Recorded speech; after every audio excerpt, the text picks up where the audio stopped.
When we decided to do this DVD, there was a lot of discussion about the visual style. You know, a lot of animated series, when they do DVD versions of those characters, they explore different styles and do them in different ways. We kind of felt like since we were taking them to such a different place, we wanted something that really kind of still made it feel like home, visually.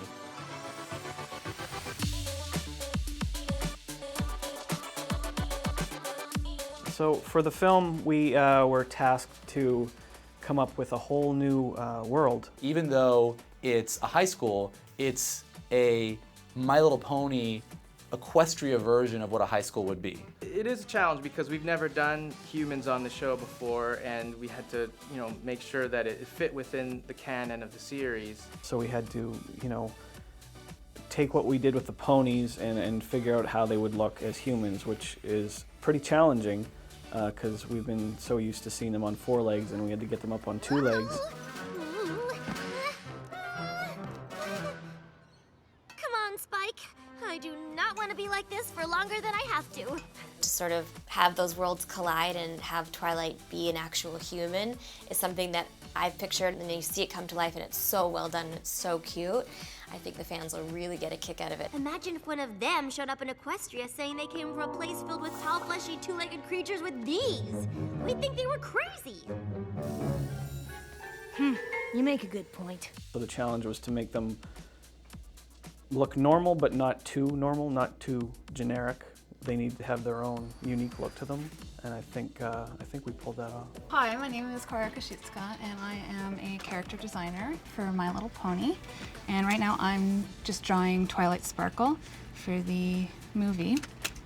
And my job was to turn the pony from a pony into a teenage girl. The idea behind that was to keep as much of the look of the pony when it goes into the girl. So what I did was I really referenced the shape of the face or the hair, and I tried to put it all together to make a girl who looks like she fits into the world. And I have the little pony up for reference always, so I know that I'm still keeping within the style.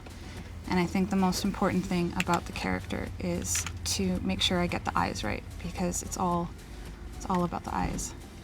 Especially for Twilight, she's got these really big, beautiful eyes. The fall formal princess should be someone with heart and determination. You proved that you got them both.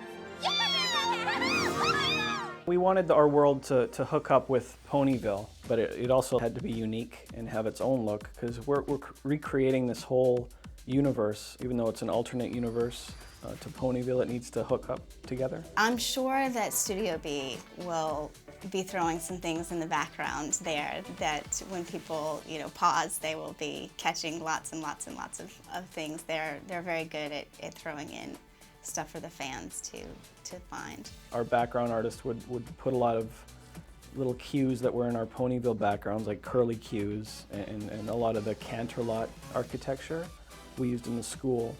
So we tied them together that way. And it was actually really fun. We'd get all this artwork in, and you would go, huh, this kind of has a fairy tale high school vibe to it. I'm kind of digging it. Like, it was really an interesting thing to kind of find that balance in. This looks like too boring. This is a boring high school. This high school looks too magical. Hey, this high school is just right.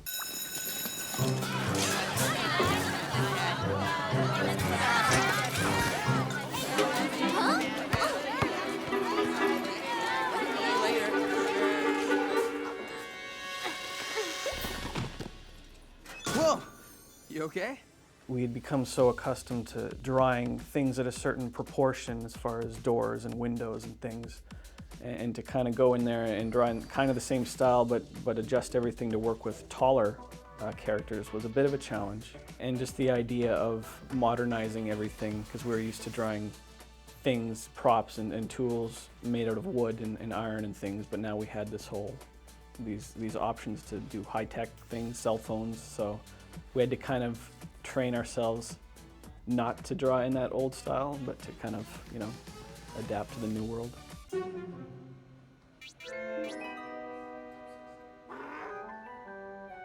So, I just push the letters here, and then the words and moving pictures will come up here? That's right.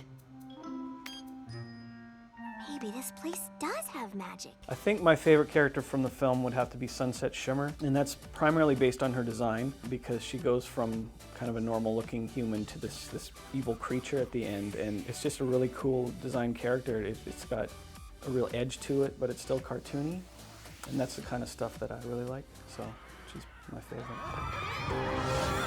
I've had to jump through so many hoops tonight just to get my hands on this crown, and it really should have been mine all along. The thing that I'm most proud of in this film would just be the work that the design team did. Characters, backgrounds, props, cleanup, color, everything. We really have a great team on My Little Pony, and I'm really proud to be their art director. They basically make my job look good because, you know, an art director is only as good as his design team, so that's what I'm most proud of.